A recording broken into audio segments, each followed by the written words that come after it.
Começa agora o primeiro episódio do TV Unesp Especial COP30, uma parceria com o Canal Universitário de São Paulo.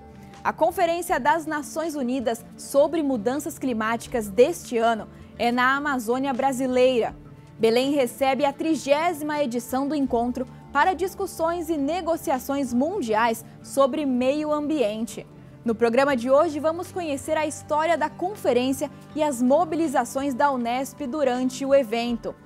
Para isso, recebemos a professora Juliana Cortes Barbosa, doutora em Ciências da Engenharia Ambiental e professora do Instituto de Ciências e Engenharia da Unesp em Itapeva. Professora Juliana, muito obrigada por aceitar o convite da TV Unesp, mais uma vez atendendo a gente. Eu que agradeço. Para a gente é um prazer conversar com vocês. E a professora Juliana já participou de algumas edições da COP, né, professora? Sim. Queria que você falasse um pouquinho sobre isso, quais você já participou e contasse um pouco da sua experiência. Bom, eu participei oficialmente da COP 27, da COP 28, mas anteriormente, sem saber que ia se transformar na COP, eu participei da Eco 92, quando eu era estudante ainda, e depois eu participei da Rio+20. E foi muito interessante, para mim foi uma virada assim para perceber a importância que o mundo estava dando para o meio ambiente, né? Na Eco 92 foi uma coisa muito diferente que aconteceu no Brasil, e daquele ponto em diante muitas coisas foram tendo um foco para o meio ambiente, coisas que a gente não via antes, né? E falando sobre a Conferência das Partes, conta um pouquinho quando é que começou essa decisão dos líderes mundiais a discutirem meio ambiente, se reunirem para isso?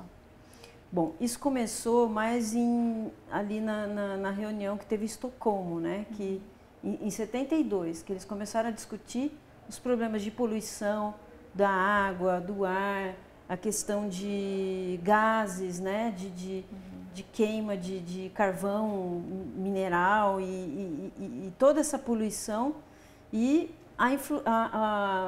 o problema que isso causava para a fauna e para a flora, né? Então, os problemas que a população, principalmente dos grandes centros, começaram a enfrentar por causa da poluição. Então, começou ali, né?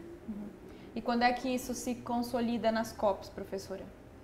O que aconteceu é que teve uma convenção, né? Então, tem uma reunião de pessoas, um bloco, que resolveu se organizar em países para ter ações em prol do meio ambiente. E as COPs, elas começaram a estabelecer metas e de controles, né? Para você saber o que estava sendo avançado por países. Então, os países que assinaram esse compromisso com o meio ambiente, né, nessa convenção, eles começaram a assumir metas para serem cumpridas, e as COPs era como uma cobrança anual. Então, todo ano acontecia essa assembleia, que as pessoas se encontravam e iam discutir quais as metas que foram alcançadas, quais as próximas que deveriam ser consideradas e como que o corpo científico poderia avançar nisso para tentar fazer novas propostas. E nisso tem a participação popular, que era uma forma de cobrança, né? Então a gente tem muito, por exemplo, protestos nas COPs, porque as pessoas estão acompanhando o que se assume como compromisso e como meta e o que está sendo cumprido, né? De fato. E professora, para a gente falar desde o começo, explica para a gente o que é uma COP. A COP é uma convenção das partes, onde os países se reúnem para, de uma maneira, para fiscalizar o que foi cumprido em relação às metas estabelecidas. Então, é uma maneira de cobrança, de fiscalização do que está sendo feito e o que não está sendo feito. Queria te perguntar também, pedir para você explicar qual que é a diferença quando a gente fala de COP, que é a Convenção das Partes, e quando a gente fala de Convenção Quadro das Nações Unidas sobre as Mudanças do Clima. São termos que aparecem, né, quando o pessoal pesquisa sobre meio ambiente, e pode causar uma confusão. A Convenção Quadro é a reunião desses países, né? Eles estabelecem esse acordo entre os países. E a COP é essa cobrança anual, são essas assembleias que acontecem periodicamente.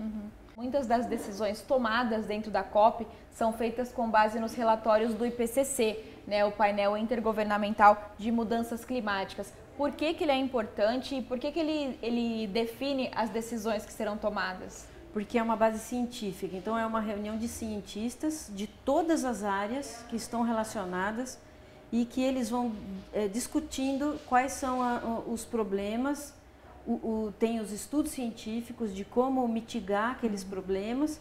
Então é um relatório científico que deve ser o apoio para que aconteça essas reuniões. O IPCC é uma reunião então dos cientistas, né, para formar toda essa base científica dos estudos. E é uma adesão voluntária, é um convite do governo, é uma identificação dos maiores especialistas mundiais em cada um dos assuntos, água, ar, solo, a questão da biologia. Então, é uma multidisciplinaridade que é reunida para ter essa base concreta científica e não deixar os países fugirem dessa base científica. Então, todas as metas que são traçadas e o planejamento dessas metas para serem trabalhadas, elas têm que ter base nesse estudo do IPCC. E agora a gente está no momento de falar sobre COP no Brasil, né? E aí não tem como não lembrar da Eco 92 que foi realizada aqui no Brasil. Você pode comentar um pouquinho sobre essa reunião e como é que ela influenciou os eventos que viriam a seguir sobre o meio ambiente? Sim, a Eco 92 ela foi importantíssima porque foi uma quebra de paradigma de quando o mundo não estava preparado e totalmente preocupado com o meio ambiente e a partir dali começaram a levantar muitos problemas e isso foi visível para o mundo inteiro. E para o Brasil foi muito importante porque a gente reafirmou a soberania da Amazônia. A Amazônia era assim, nós temos que cuidar da Amazônia, e parecia que para cuidar da Amazônia o mundo teria que, de repente, até tomar posse da Amazônia. Então, na Eco 92, o Brasil teve uma relação ativa ali em mostrar que ele ia tomar medidas e que tinham problemas importantíssimos a serem tomados pela ciência e pelos governos para melhorar as condições da Amazônia, evitar o desmatamento, começar a ter programas de restauro de áreas já degradadas. Então, foi um marco muito importante para o Brasil. E a partir dali se começou a planejar os outros encontros e os governos assumirem as responsabilidades dos países que precisavam ter ajuda nesse sentido, né, em relação ao meio ambiente. Mas embora, professor, eles tenham começado a pensar sobre isso, 10 anos depois, né, após a Eco 92, aconteceu a Rio+20, também no Brasil, mas ali os resultados foram desanimadores, né, para os países. Por que isso acontece e você considera que esse é um cenário que vem se repetindo ao longo das COPs?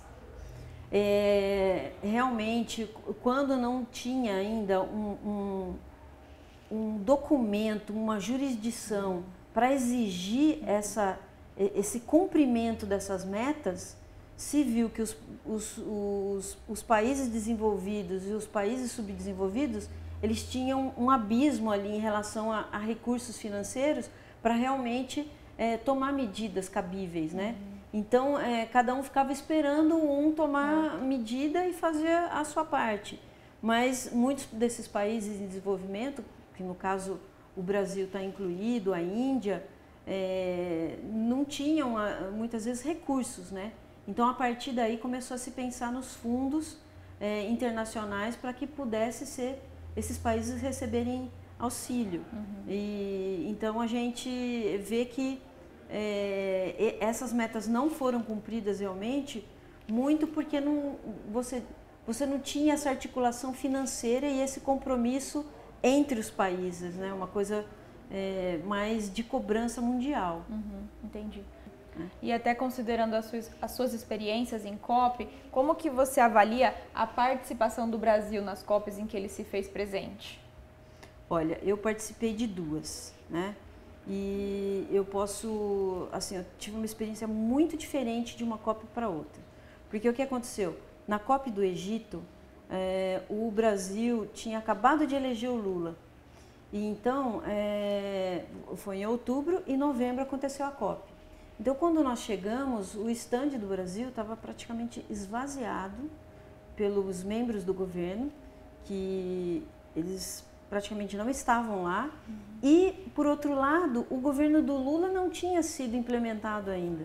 Mas a gente já via, por exemplo, a Marina Silva, Adalberto Val, a gente viu o Rodrigo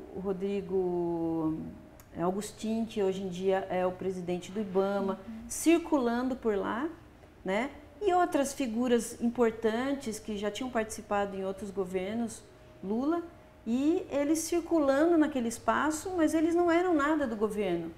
E na COP 28, em Dubai, já foi completamente diferente, porque o Brasil estava em peso, foi uma delegação enorme, muito ativa, então teve muitas salas de discussão, muitos pesquisadores, então a gente viu um movimento grande das pessoas para assistir o pavilhão do Brasil e os diálogos que o Brasil tinha organizado. Então ali estava muito, muito, muito ativo mesmo.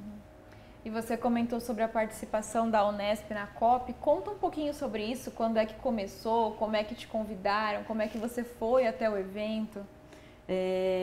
A gente recebeu um convite por parte mesmo do Rodrigo Augustin, que é formado na Unesp, de Bauru, né? De Bauru. E ele teve contato com o reitor e ele falou, vocês não vão mandar um representante e tal? E aí chegou o convite para mim e se estendeu para a Dulce também, que na época era assessora da pós-graduação. Então nós fomos. E foi uma experiência maravilhosa, porque a gente vê o quanto é importante participar desses diálogos. Então, as universidades estão presentes, mas no Brasil a gente vê que não tinha quase universidade. Então, a Blue Zone, uma outra coisa que aconteceu de diferente entre a COP 27 e a 28, é que na 27 foi barrado totalmente a participação da universidade. Então, a gente não conseguia credencial de maneira nenhuma na Blue Zone. Então, eu consegui essa credencial pela Blue Zone porque eu tinha uma parceria muito forte com a China.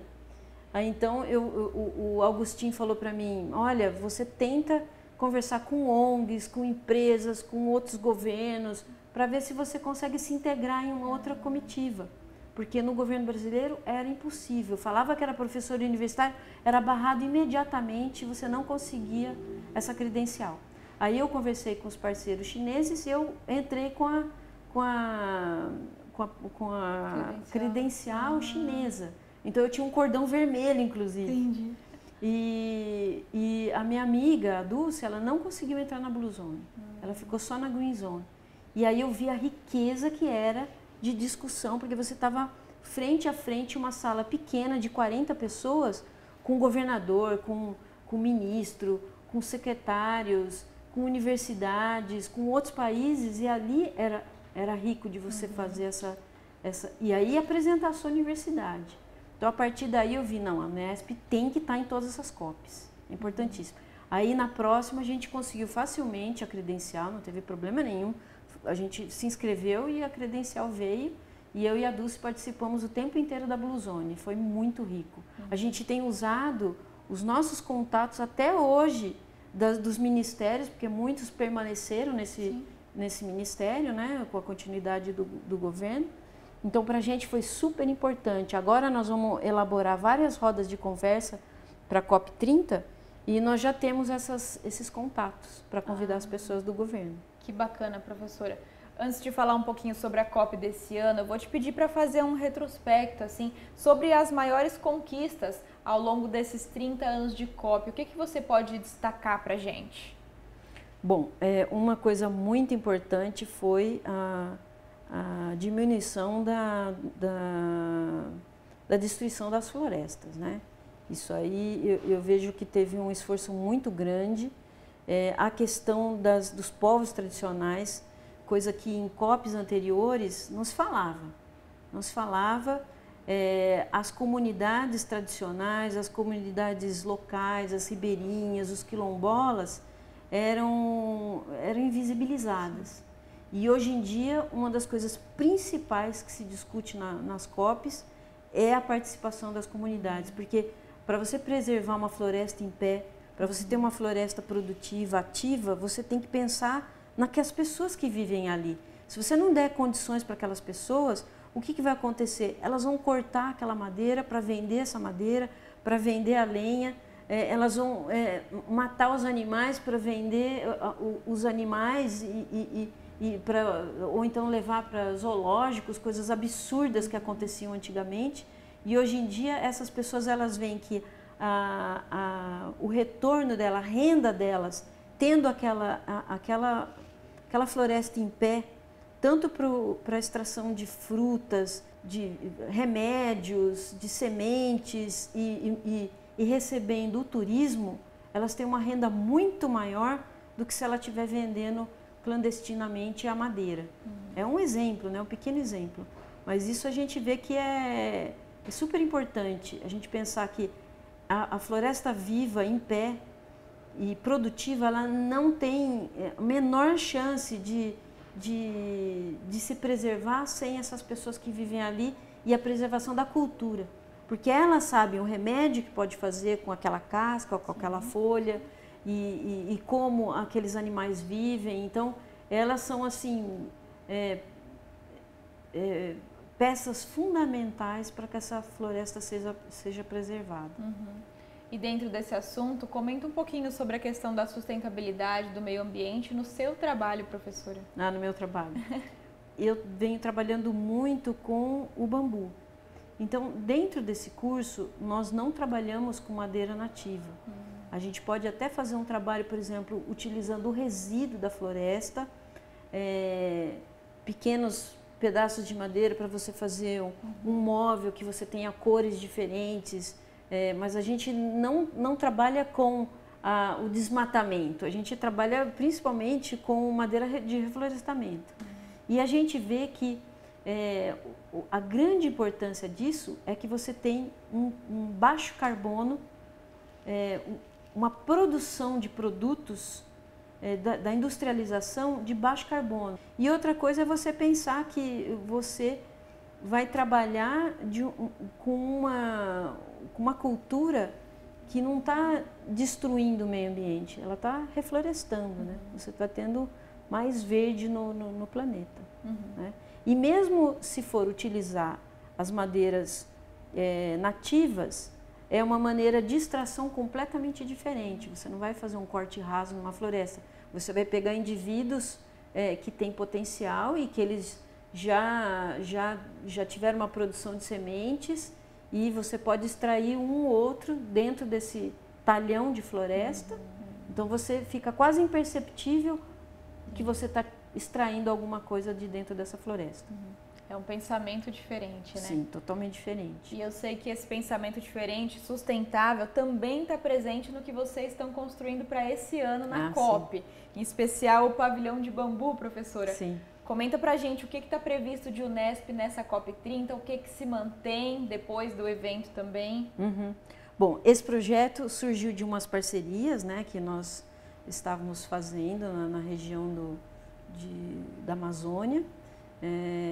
E a intenção era usar um material da região que fosse de baixo carbono e que a gente pudesse mostrar para aquelas comunidades que também é um material que pode ser usado para produção de construções para eles, né? Então é um material que já tem naquela região e que pode facilmente estar composto junto com a floresta. Então, aonde a gente construiu o pavilhão, que tem mais ou menos 160 metros quadrados, 160, 180 metros quadrados, a gente não cortou uma árvore. Ela está toda integrada numa floresta e algumas árvores até dentro desse pavilhão. Então vai ser uma imersão das pessoas que vêm para a COP.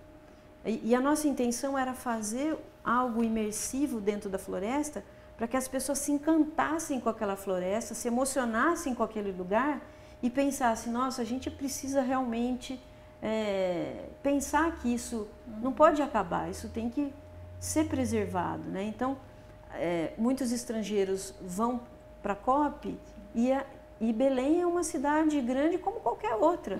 Então, tem muito mais prédio, carros, ruas asfaltadas do que floresta. Então, a gente teve essa parceria com o Instituto Piabiru e a 20 minutos do centro de Belém, você, através de um barco, uma travessia por um rio, atravessa a Ilha do Combu, no meio da floresta, e chega do outro lado da ilha. Então, já é um passeio lindíssimo.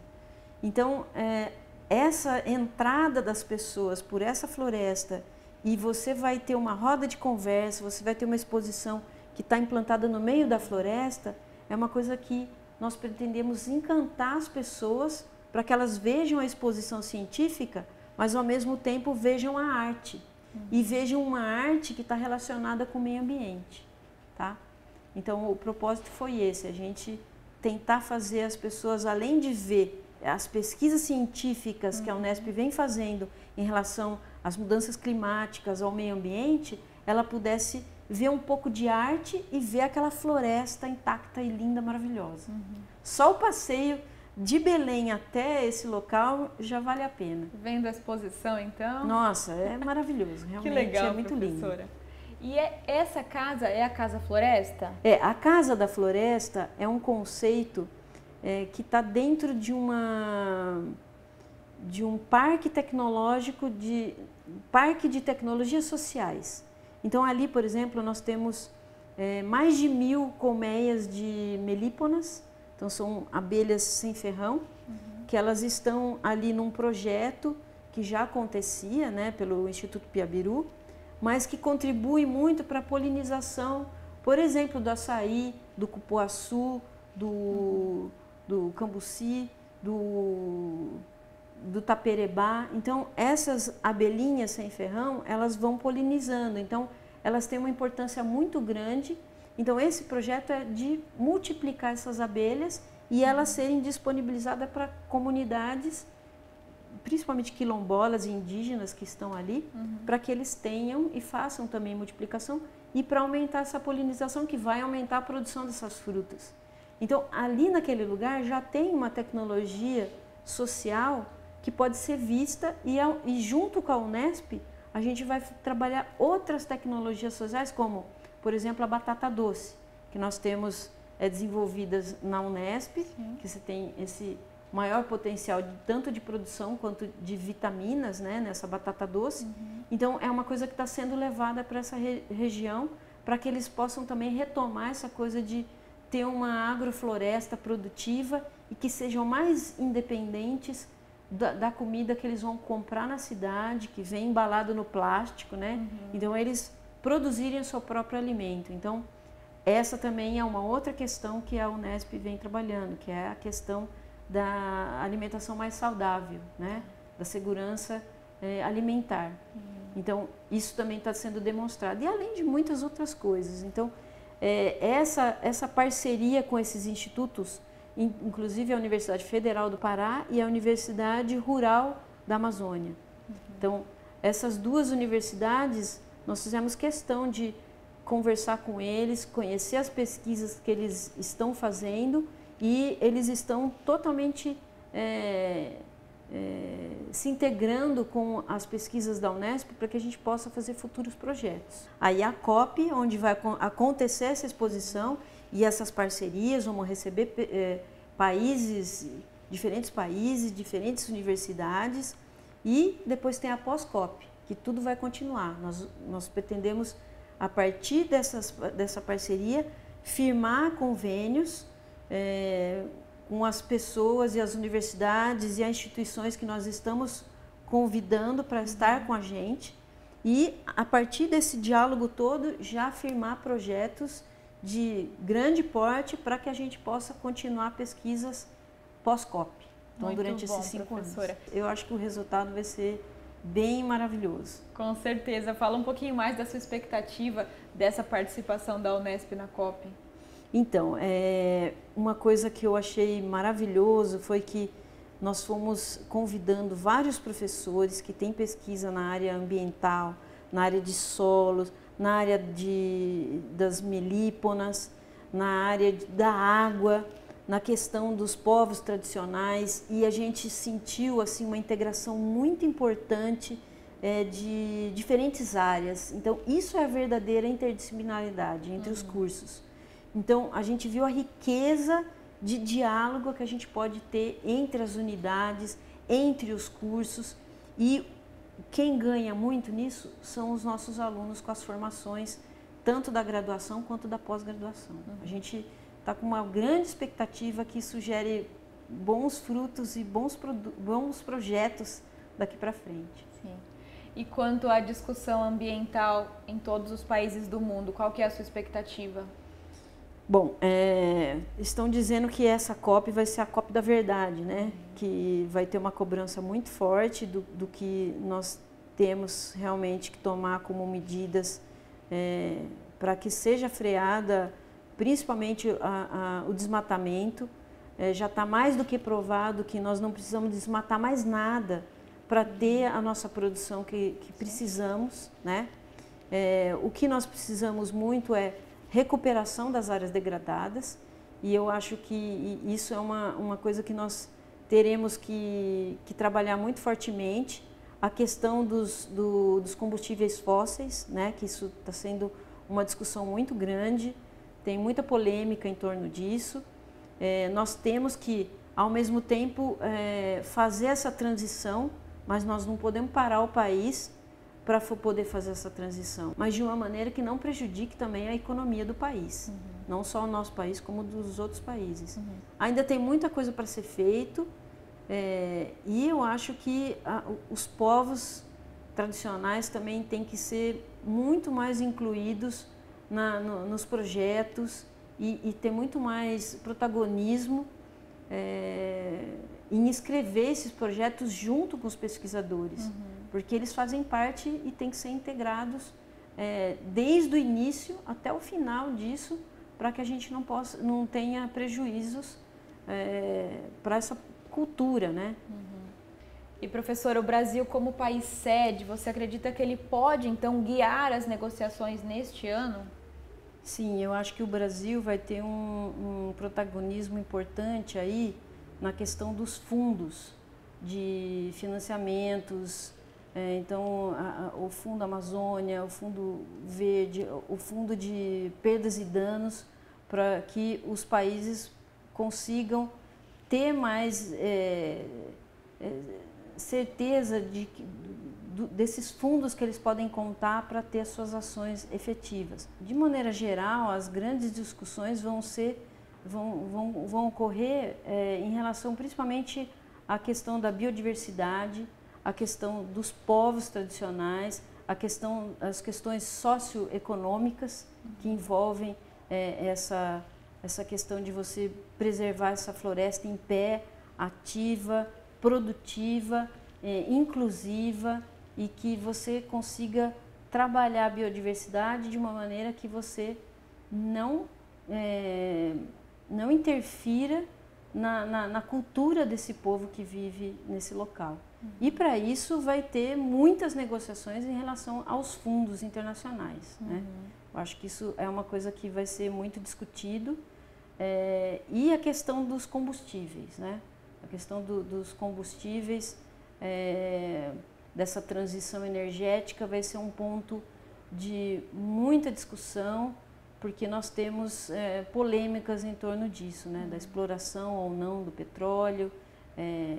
Então, são questões que vão ser muito importantes nessa COP30. Sim. Tá? Professora Juliana, quero te agradecer pelo seu tempo, disponibilidade em falar com a gente da TV mais uma vez. Que seja um sucesso a participação da Unesp na COP e que vocês sejam capazes de mostrar para o mundo todo o potencial da nossa universidade, dos projetos que a gente faz, que a gente conhece de perto, né? Tá, eu gostaria muito de agradecer o convite e eu espero que as pessoas consigam ir até a COP e também regulamentem essa questão dos preços, né? para que mais pessoas possam participar. Vai ser uma alegria ter bastante pesquisadores e profissionais da Unesp participando e visitando a exposição. Obrigada. Obrigada, professora. Para conferir todas as entrevistas do TV Unesp Especial COP30, acesse o nosso canal do YouTube. No próximo episódio, vamos detalhar os objetivos da Casa da Floresta. É amanhã às 6 da tarde, aqui na TV Unesp.